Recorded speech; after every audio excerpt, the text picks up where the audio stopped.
Welcome everyone to the Framingham History Center's second ever virtual program. My name is Laura Rankin. I'm the Assistant Director at the Framingham History Center, and today I'll be the MC of the program. I'll try to get to all of your questions, but if I don't, feel free to email me and I will get them to Dana. Please be advised that this program is being recorded. Thank you so much for taking part in this program. Now I'll turn it over to Annie Murphy, our Executive Director, to introduce our presenter. For many of you, Dana needs no introduction. She was a curator at the Framingham History Center from 2000 to 2015, and she's still with us as Curator Emerita and Collections Volunteer. She normally drives up from Quincy one day a week, and we are so fortunate that she continues to share her institutional knowledge with us, as well as her passion for certain aspects of Framingham history, like the life of Dr. Peter Parker. Prior to coming to the History Center, Dana was the director and curator at the Forbes House Museum in Milton, where she directed the restoration of the mansion built by sea captain and China trade merchant Captain Robert Bennett Forbes, who was the exact contemporary of Peter Parker. Both were born in 1804, and Forbes died in 1889, outliving Parker by 1 year. Dana also worked at the China Trade Museum as registrar and curator of archives and photographs. She received her PhD in medieval studies from the University of Pennsylvania. Before we start, I'd like to thank the Metro West Medical Center for their sponsorship of this program and our Top 10 exhibit. Each of our sponsors chose an artifact to underwrite, and fittingly, they chose Dr. Parker's uniform, which I believe is a perfect segue into our program. Over to you, Dana. Hello. I'd like to extend a big thank you to the Metro West Medical Center for their very appropriate support of this program, and to Annie and Laura and Bill for very helpful comments and technical support. So to begin with, 150 years ago, Peter Parker's name was well known, not just in Framingham, but in Washington, New York, Philadelphia, New Haven, and elsewhere. Today, scholars continue to study and write about his life and work. Here at the Framingham History Center, a recent discovery was made when Pat Lavin came across the record of a Historical Society program in 1945. The speaker was the Reverend Bernard T. Drew of Grace Congregational Church. He read the account of Peter Parker's life, written by Peter's grandson, Peter Parker IV.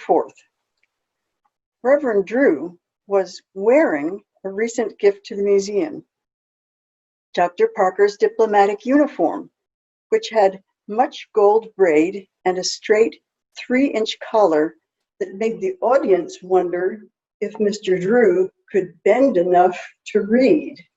Fast forward to 2020. The uniform, severely damaged over time by moths, has been conserved through the extraordinary work of historic tailor Henry Cook, and is on exhibit both at framinghamhistory.org and in the Edgell Memorial Library as one of Framingham's top 10. Henry Cook spoke about his work on the uniform in 2019, and you can access that talk on our website now. I will be speaking about Peter Parker, the man and diplomat, his experiences, his achievements, and the personal qualities that won the confidence of the Chinese, opening the way for friendship and diplomatic relations between China and the United States. What was Peter Parker like? A descendant of the Salem witch trial refugees, he grew up on the Parker family farm in Framingham's Salem End, where you see the red dot, in the early 1800s. He worked hard in the fields beside his disabled father, Nathan Parker.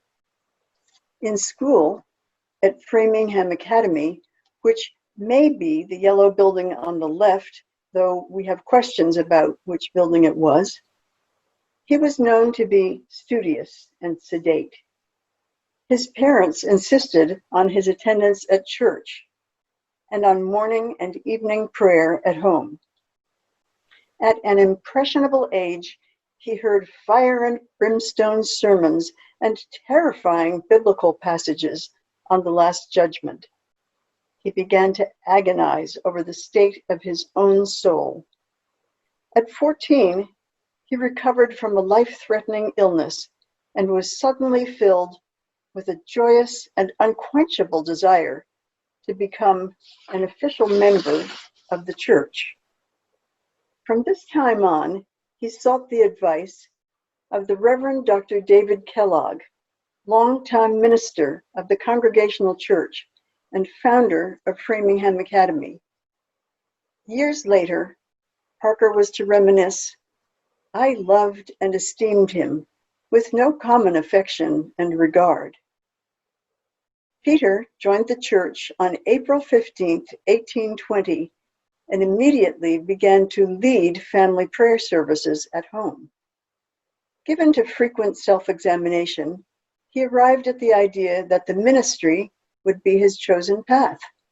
And in this conviction, he was encouraged by his Salem End neighbor and best and most intimate friend, William Pitts Temple. The need to support his ailing father, as well as his mother and sisters, stood in the way of young Peter's pursuing the theological education that would be required for the ministry. So he taught school. His biographers relate that he taught in Westboro and Grafton.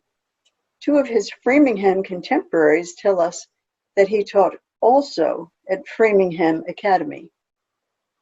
Josiah H. Temple, nephew of William Pitts Temple, was Parker's young pupil and remembered him as a devoted, faithful teacher. Sarah Fisk White said that her father, David Fisk, went to school to Dr. Peter Parker and was whipped by the master on the first day. Many years later, Dr. Parker said jokingly to Mr. Fisk, "If it made you any better man, I'm glad I did it." In the winter of 1825-26, an arrangement was made with Peter's new brother-in-law, who would provide for the family in Framingham and in return inherit Nathan Parker's estate. Peter was now free to pursue his personal goals. With a letter of recommendation from the Reverend David Kellogg, he entered Day's Academy in Wrentham and applied himself diligently to his studies. Moral and financial support from Framingham friends like Abigail and Nancy Bent enabled him to attend the fledgling Amherst College for 3 years. He then transferred to Yale to work with that college's more established facilities. He waited on tables in the dining hall to help pay his expenses. During his first term there, he attended a meeting of the Foreign Missionary Association of the North Church in New Haven and left inspired by a feeling of personal connection to its work. In October 1831, Peter Parker wrote to the American Board of Commissioners for Foreign Missions, expressing his interest in serving overseas as a missionary. A reply from the Reverend Rufus Anderson directed him to consider China as his field of work. As yet unaware of his future diplomatic role, Peter immediately began to learn all he could about China, the Chinese people, and the Chinese language. He returned to Yale to work toward doctorates in both theology and medicine, which the American Board recommended as useful to evangelizing China. Late in 1833, he met David Oliphant, a China trade merchant, and the first to have proposed the creation of American missions in China. Hearing of Peter's interests and plans, Oliphant offered him free passage to China on the ship Morrison after his graduation and ordination. Parker accepted gratefully, and they set sail in June 1834. Nearing Macau, Parker wrote in his journal, 140 days from New York. Just as the sun was sinking, the islands of China had become distinctly visible. My heart was full. My emotions I could not describe. Gratitude was one of the strongest. Still, he reminded himself that he was not going to a people who would receive him with open arms, and China might not be redeemed in his day. The Morrison dropped anchor at Macau, a Portuguese colony where the lifestyle was comfortable and relaxed for Europeans and Americans. Parker and Oliphant enjoyed a brief respite there. The following day, the travelers made their way up the shallower waters of the Pearl River to Canton, known as Guangzhou today, in a schooner. I should stop here and let you know that I'm using the old Wade-Giles spellings and pronunciations as they were used by Peter Parker and his contemporaries, as opposed to the Pinyin spellings that are more familiar today. Transported to the waterfront of Canton, Parker took in the sights and sounds of the city that would be his home for years to come.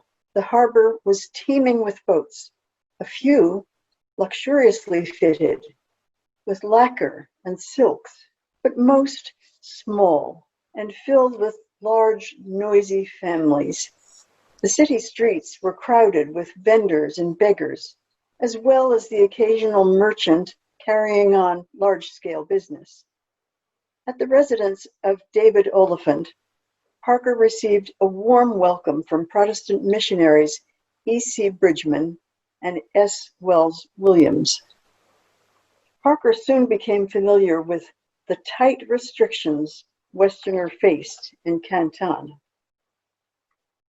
When he arrived in 1834, the so-called Canton system had been in force for over 75 years as a means of limiting the influence of foreign barbarians in China. The conditions were all foreign trade was limited to the port of Canton.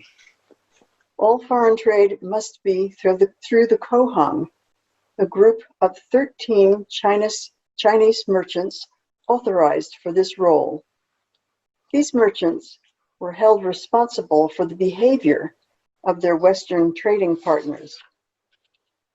Foreign merchants were permitted to live and trade in Canton only during the 6-month trading season, and foreign women were not allowed in Canton at any time. Foreigners were not permitted to travel in China beyond the limits of Canton's foreign quarter, and there was to be no diplomatic relationship between China and any foreign country.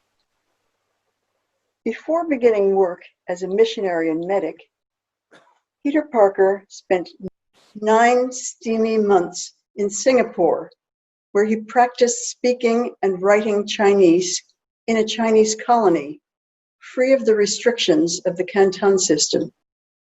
Word of his medical training spread, and Dr. Parker was called upon frequently to practice his skills. Returning to Canton and urged on by his colleagues, Parker opened an ophthalmic hospital on November 4th, 1835. The local population, according to official records, included more than 5,000 suffering from diseases of the eye. Many were totally blind, and so Dr. Parker became Yale's first ophthalmologist. Many years later, his grandson, Peter Parker IV, related that Consent to the doctor's first operation at the hospital was granted only after he agreed that if the patient failed to survive, the patient's family could take the surgeon's life. The great majority did survive the surgery and recover fully. The Reverend Dr. Parker distributed Christian literature translated into Chinese to every patient and led regular prayer services at the hospital. In 90 days, the number of patients had climbed 925, pushing Dr. Parker to exhaustion. From time to time, he had to retreat to Macau to rest and recover his health. Increasingly, patients with other complaints, most notably tumors, came from Canton and even from distant provinces for treatment at the hospital. Some even spent the night on mats outside the hospital door to assure a visit with the doctor the following day. To help meet the demand, Dr. Parker trained 4 young Chinese assistants, thus beginning the first medical school in China. Quan Ato was one of Dr. Parker's first apprentices, trained in treating diseases of the eye. Under Dr. Parker's tutelage, he became a skilled eye surgeon.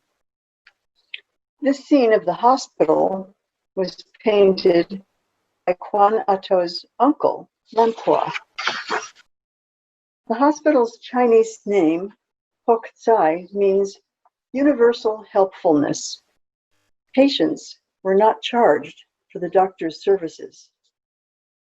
To provide greater financial support for the hospital and to expand the work of medical missions, Dr. Parker hosted a public meeting on February 21st, 1837.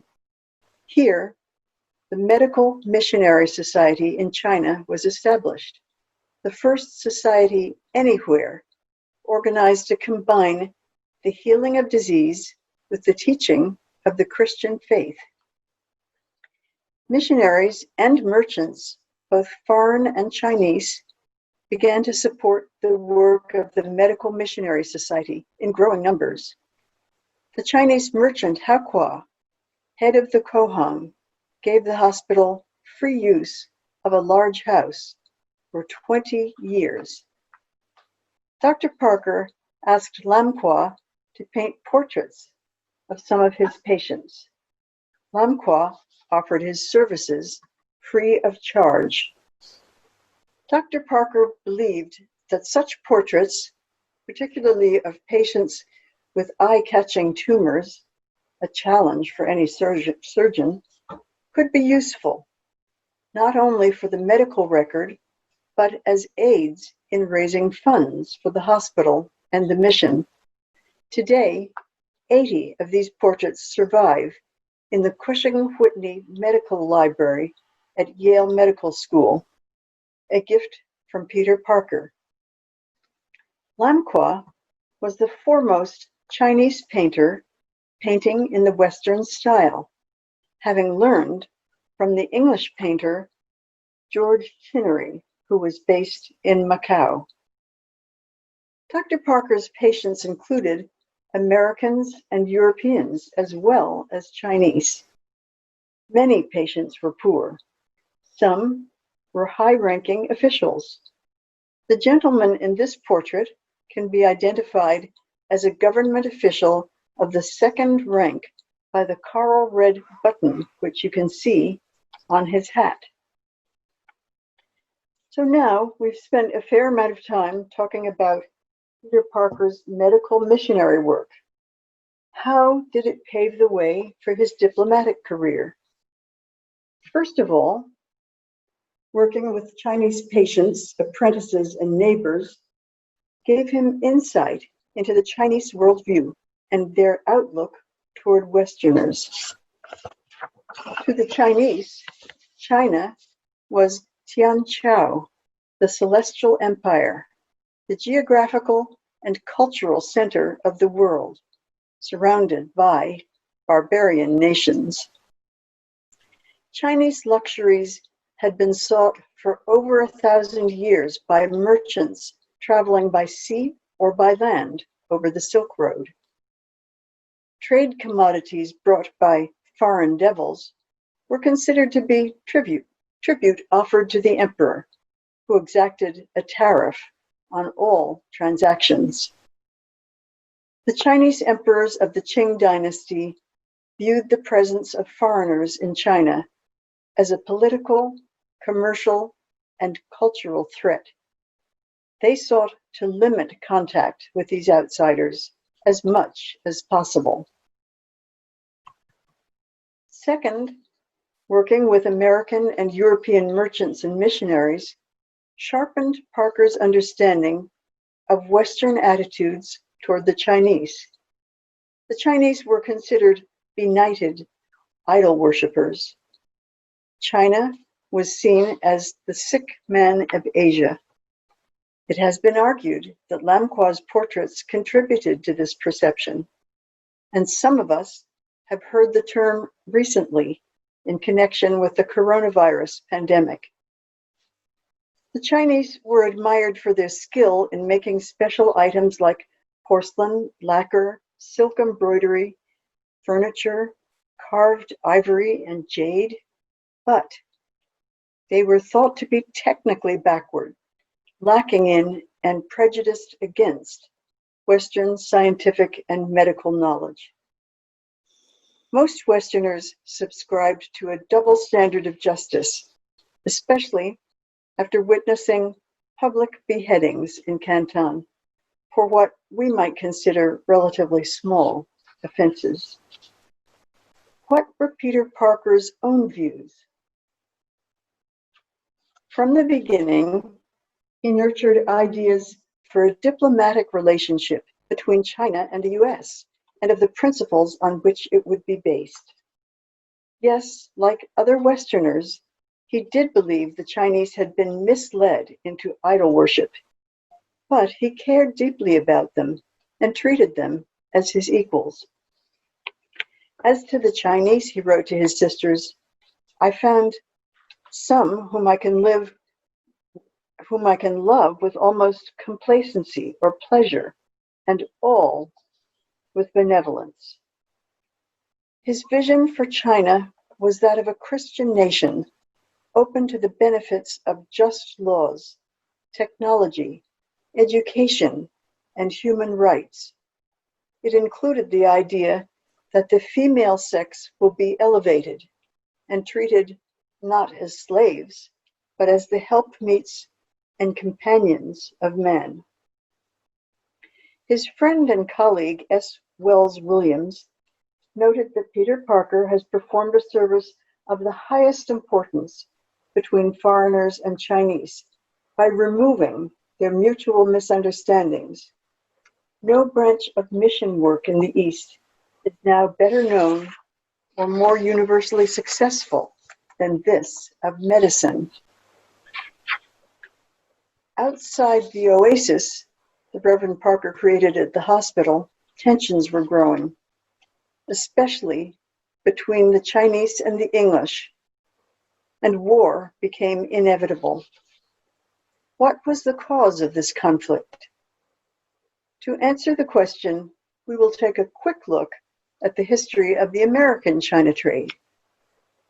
After the American Revolution, Britain imposed heavy tariffs on all American goods and closed British colonial ports in the West Indies to American trade.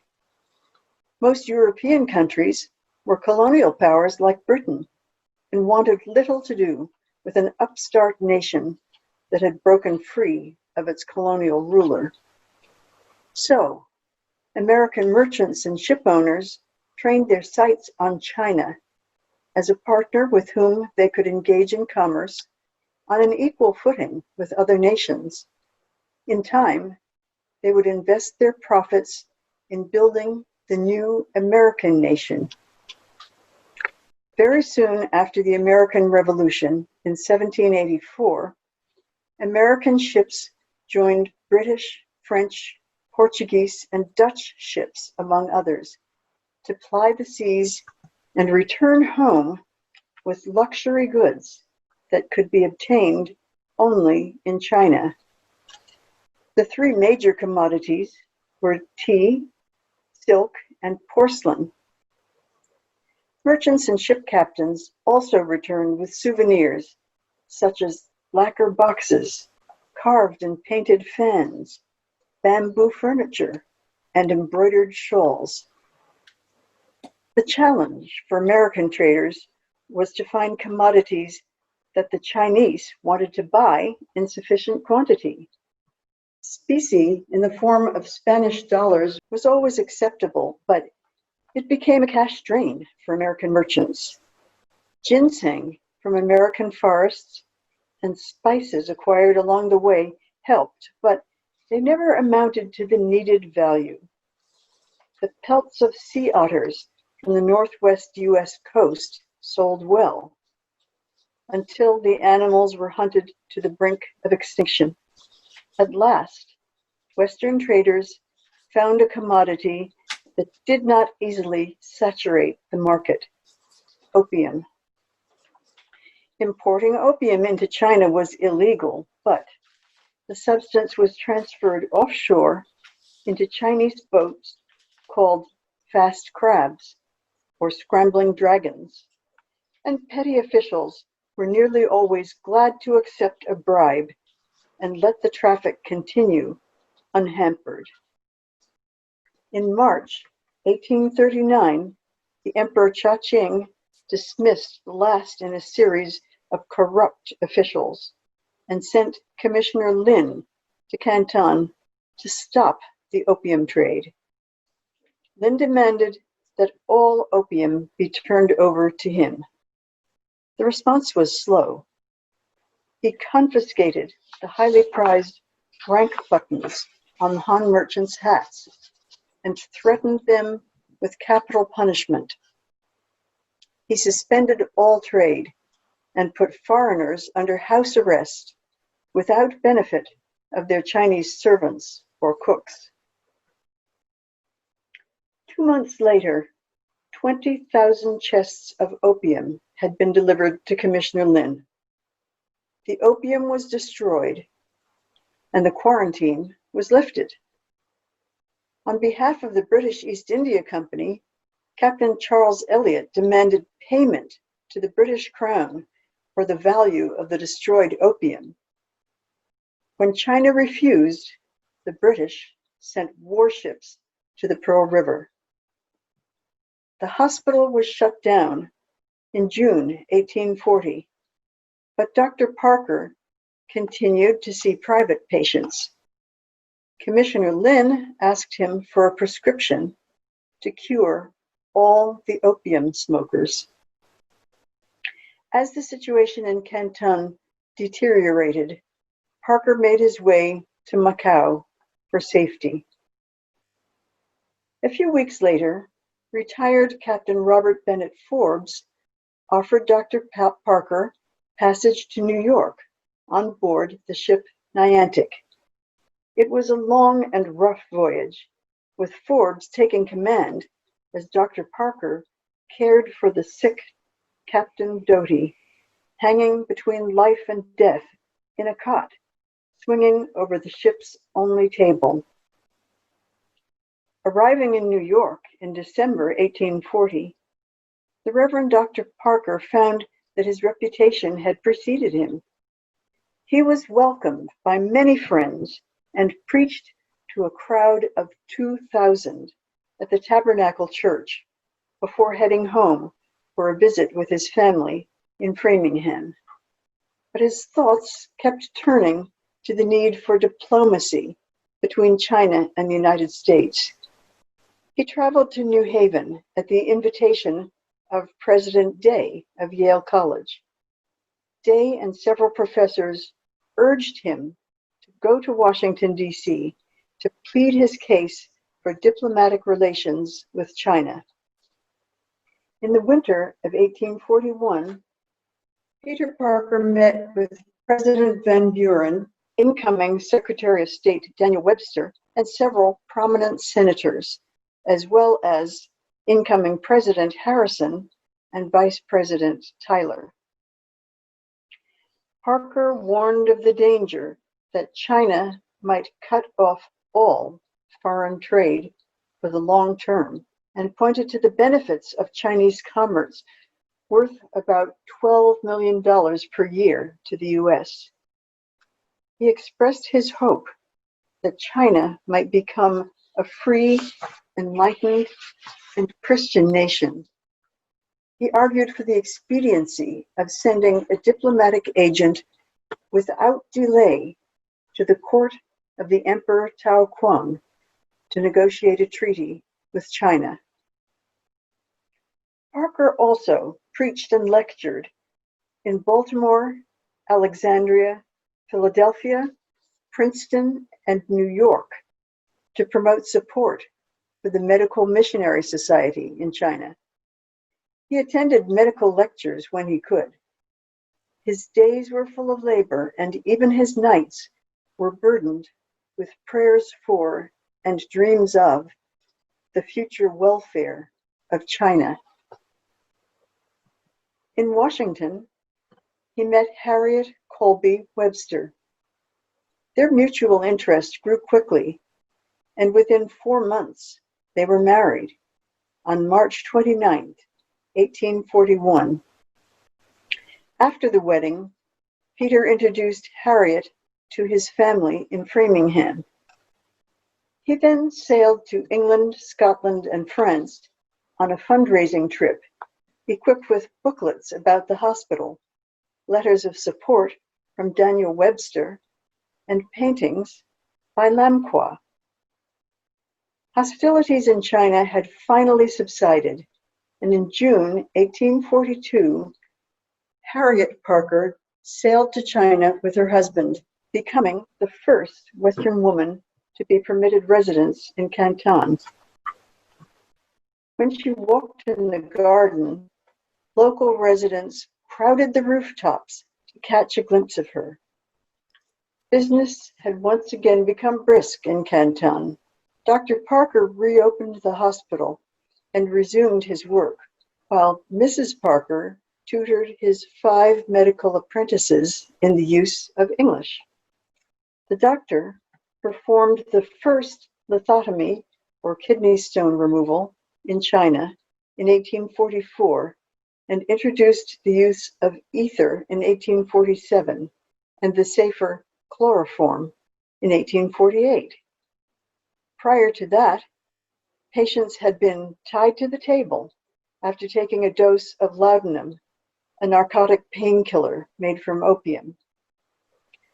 By his 50th birthday in 1854, Dr. Parker had personally treated 52,500 patients. He refused the gifts his patients offered him, but some insisted on giving them to Mrs. Parker. We believe one of these was an elaborate hand-carved armchair, which, during Peter Parker's retirement in Washington, D.C., became the favorite chair of his famous and frequent visitor, President Abraham Lincoln. Peter Parker IV tells us that, in defiance of the usual Victorian-era deportment, the president always sat a little across the chair, with one leg thrown over the arm. Back in China, the humiliating conditions imposed by the British in the Treaty of Nanking sparked riots among the local Chinese in December of 1842. They set fire to the English factory and plundered nearly $500,000 in specie. It was a dangerous time for all foreigners. News of the troubles reached Washington. Parker's first visit in 1841 had awakened an interest on the part of Secretary of State Daniel Webster and 3 successive presidents in opening relations between the governments of China and the US. Nearly 2 years later, Congress at last voted to send out a commissioner. Caleb Cushing, congressman from Massachusetts, was chosen and sent with a letter to the emperor. On his arrival, in January of 1844, he sent for the Reverend Dr. Peter Parker and appointed him secretary to the mission and confidential advisor. Parker had not expected this appointment, but he wrote in his journal, "Of the path of duty, I had not a solitary doubt. My hope was that thus a providential opportunity was afforded me of not only serving my country, native and adopted, but of occupying a position in which I might do more in a few months than in all the rest of my life." In February 1844, Cushing and Parker met with the Chinese commissioner Qi Ying. The meeting took place at the Kunyam Temple in Wangxia, a village suburb of Macau. Of the 4 Chinese officials at the meeting, 3 were personal friends or former patients of Dr. Parker. They knew his character and his concern for the best outcome for the Chinese. As negotiations proceeded over the course of 6 months, Cushing noted the remarkable firmness and patience with which Dr. Parker gained point after point. The treaty was one of peace, amity, and commerce between the United States of America and the Chinese Empire. The chief provisions were the opening of 4 new ports to Americans for trade: Shanghai, Fuzhou, Ningpo, and Amoy; fixed tariffs on trade in the treaty ports; extraterritoriality, whereby Chinese subjects would be tried and punished under Chinese law, and American citizens would be tried and punished under the authority of the American consul; a new U.S. law declaring the opium trade illegal for American merchants; the right of Americans to buy land in the 5 treaty ports; and finally, His Excellency Quan Se-shing, both of whose parents had been Dr. Parker's patients, of his own accord volunteered the clause in the treaty allowing the establishment of cemeteries, hospitals, and even temples of worship at each of the ports. The treaty, ratified by the Emperor on August 1844, abolished the old Canton system and laid the foundation for a more extensive and regulated American trade with China. And it officially opened the door for missionary work. Parker wrote in his journal, "Yes, humble as may have been my part, had I accomplished nothing more in the world, I might leave it entertaining the hope that I had not lived in vain." Caleb Cushing returned to the U.S., and his recommendation led to Peter Parker's unanimous confirmation by the U.S. Senate as secretary and Chinese interpreter to the legation of the United States to China. Parker continued to work for the U.S. legation in both official and unofficial positions for nearly 10 years, while continuing his work at the hospital. During that time, his highest diplomatic rank was that of commissioner, to which he was appointed in August 1855. His charge was to negotiate a new treaty, which would establish a resident United States diplomatic agency in Peking, extend foreign trade throughout China, and remove restrictions to the personal liberty of U.S. citizens. Parker stated his position to the American legation. "It is of the greatest moment," he said, "that we demonstrate our friendship and the honest, just, and enlightened principles that characterize all our public transactions." Before beginning work on a treaty, his attention was drawn to the slave trade that was still carried on clandestinely along the China coast in the 1850s in violation of American law. As commissioner, Parker's first official act was to issue a public notification expressing his outrage toward all who engaged in the illegal and immoral traffic in Chinese coolies. Chinese women and children have been bought and others seduced under false pretenses, some forcibly abducted and borne to countries unknown to them, never to return. Hundreds and thousands of lives have been inhumanly sacrificed. He warned the perpetrators that they will forfeit the protection of their government and render themselves liable to heavy penalties. The rest of Commissioner Parker's term did not go as smoothly as he would have wished.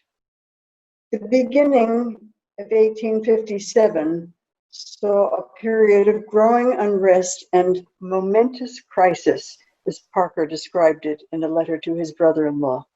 Again, the foreign factories were burned by a riotous mob in what came to be called the Second Opium War. Parker wrote to Commissioner Ye on February 10, 1857, urging diplomacy in place of violence. Faced with a stony silence from Commissioner Ye, Commissioner Parker submitted his resignation on August 7, 1857. The diplomatic labors of Peter Parker in these last years were not in vain, however. In 1858, his successor, William Reed, was able to sign a new treaty, implementing the principles for which Parker had worked. The revised treaty granted a resident minister at the Imperial Court of Peking, a revision of the Table of Tariffs, and a clear and full statement of religious toleration. In his 30-year retirement in Washington, Peter Parker continued his exertions to secure religious liberty and the rights for conscience everywhere. He worked through many private meetings, and he founded the Evangelical Alliance at a meeting in January 1870 at his house, attended by members of the U.S. House and Senate, the Army and the Navy, the bar and the pulpit, and by college presidents and professors of many denominations. Parker's retirement years were also crowned with many honors, with the birth of a son, and with summers he was always glad to spend with his family and friends at Parker Villa in Framingham. Peter Parker's diplomatic uniform gives us a vehicle for celebrating his life and his far-reaching achievements. I think he would be pleased that his uniform is still here in Framingham and is painstakingly cared for. No one wears it nowadays.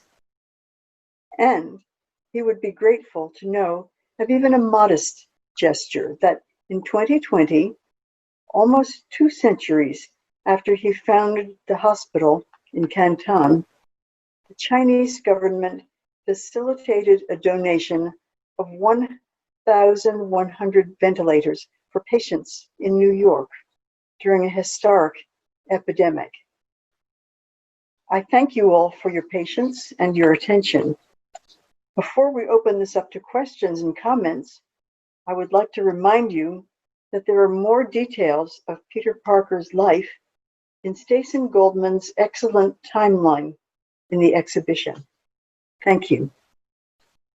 Thank you, Dana. That was excellent. I'd like to give the floor over to David Brown. He had an excellent question, and I think he would tell it better than I could. It was really fabulous and incredibly interesting.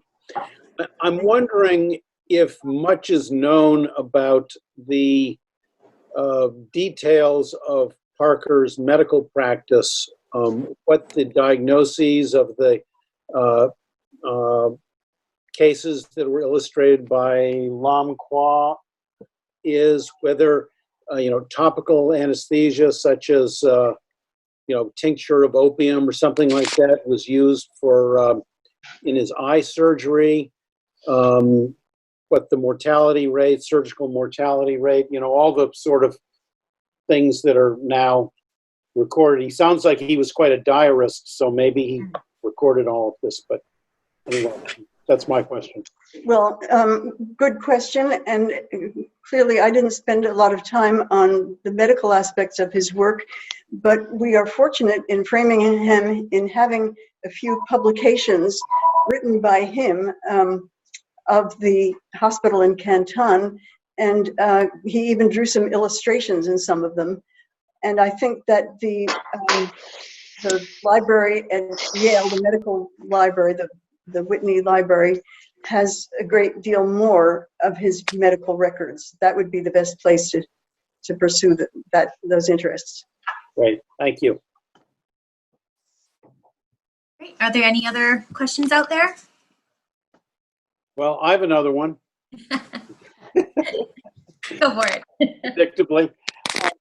Were the merchants like Hu Qua, were they Christians when he arrived, or were they converted?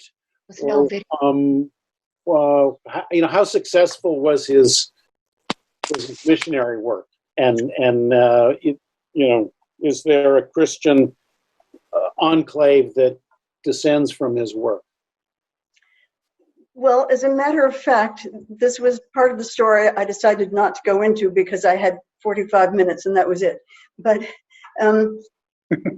during his years, he made very few Christian converts. And he was actually defunded by the American Board of Commissioners for Foreign Missioners because of that, because he spent so much time on medical work and hadn't made enough converts. But he certainly laid the groundwork for those who followed them. And as he understood early in the story, his dream of creating a Christian community there might not be fulfilled during his lifetime. Thank you. I'm curious to know if Parker had a close relationship with Abraham Lincoln. I understand that his home in Washington was just a few blocks down the street from the White House. Yes, and what we know about that is chiefly from the paper written by his grandson, Peter Parker IV. And we have a copy of that in the general resource at Framingham History Center. So yes, they were good friends, and Peter Parker's son used to sit on Abraham Lincoln's lap when he came over to visit. Alice and David Howe have a question. Are there any resources about his wife, her life, and work? I am not aware of very much, and I know that Ruth Ann has done some work on the genealogy. Many of the sources say that she was a relative of Secretary of State Daniel Webster, but I, to begin with, and then Ruth Ann, who did a much more extensive job, found very little. So as far as I know, there is not a great deal written about that, unless there are family members that have kept that information. Can you hear me? Yes. Okay, hi, it was wonderful. And I had a question about Captain George Newell, who's also from Framingham. He was, in the China trade and was often sailing back and forth to China. would they have had any interaction with each other? It's the same time period. I wondered if you might know. I don't have the answer. In reading Dr. Parker's biography, he is so focused on his own work that he doesn't talk very much about about merchants and others who were there, Westerners. That little episode about Dr. Parker on the ship with Captain Forbes, I found in Robert Bennett Forbes' reminiscences. So, and if there's something written by Captain Newell somewhere that I don't know of, there may be, but I didn't find a lot in the writings of Peter Parker in his biography. Thank you. Nancy Prince has a question. Go ahead. Dana, that was fantastic, and I love all the images you had in the old paintings. Are there Parker descendants in Framingham or in touch with the History Center at all? Back in 2011, when we had a Civil War exhibition, I was in touch with Peter Parker VI, and he lives in the Washington, D.C. area. But when I tried to contact him recently, I didn't get any response. So I think his descendants tended to stay in the Washington, D.C. area rather than in the Framingham area. Julia Logan has a question. Hello. Yes, I'm so interested to hear all the connections, not only to Framingham, but to China and to Yale. I'm wondering if you know if Peter Parker was in contact. There is a program from Yale called Yale in China, which actually I believe is still in existence. It sends Yale graduates to teach English in China as recently within the last 20 or 30 years. Do you know if Peter Parker was connected with that program at all? I am not aware of that. I can only tell you that he formed a Yale Alumni Association in Washington, D.C., and he was its first president. But I don't think at that point they had thought of sending students to China. Thank They you. were still struggling to make things safe for merchants and missionaries. All right. Steve Herring has a question about Peter Parker's bust. Thank you for a wonderful talk. Very, very detailed and went into a great deal of depth that I found very interesting and educational. But I was just curious if, I seem to recall in the museum, we had a plaster bust of Peter Parker, and didn't see it in the slides, and I would wonder if it still exists. It does indeed still exist, and if you go to the online exhibition, you will see an image of it. I originally had it in my slideshow, but I kept paring it down to fit the timeline, and I think it was a gift at the same time as the diplomatic uniform. Thank you. It's in good shape, Steve. We cleaned it up a little bit. Any other questions out there? These are really great. Well, Laura, you know my interest in primary sources and everything. Mm-hmm. I was hoping to get more information about accessing Parker's paper. I think you did a wonderful job, and start to explore like the primary sources, like the treaty. I'm trying to think what the name of the treaty was. Wangxia. But if you delve beyond that, you kind of have to read text. You have to read books on it. I don't know if you want to comment if you've read this book.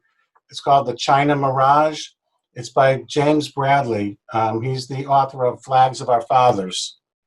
And he talks about missionary work in China and our involvement with a country that was vastly bigger than us with a much longer history. And I don't know if any of your readings, if you came across any of, I want to say contradictions in his life or missionary life or American public life. I do know for a fact that the opium trade was really a big issue. That just making a statement saying outlawing it didn't really stop it. As a matter of fact, Warren Delano, the grandfather of FDR, that's how he made his millions, because it seemed kind of balanced, you know. I actually have a quote from Warren Delano, who was the grandfather of President Franklin Delano Roosevelt, about the opium trade. He considered it to be a fair, honorable, and legitimate trade, and liable to no weightier objections than the importation of wines, brandies, and spirits into the United States. And you have to remember that the temperance movement was just gaining strength in America at that time. So yes, there are multiple points of view, and there's a lot that could be, a lot more that could be said about the opium trade, certainly. A great presentation. All right. Well, it looks like we're closing in on our hour mark. I want to thank you all for your wonderful questions. If you have more questions, please feel free to email me at laura@framinghamhistory.org. It's also the email I sent you the registration link with. Annie, over to you for some closing remarks. All I can say is thank you so much, Dana. That was wonderful. And I just hope everybody has a better clue as to what this man was all about and how important he was to Framingham history. Thank you so much for coming. Bye-bye.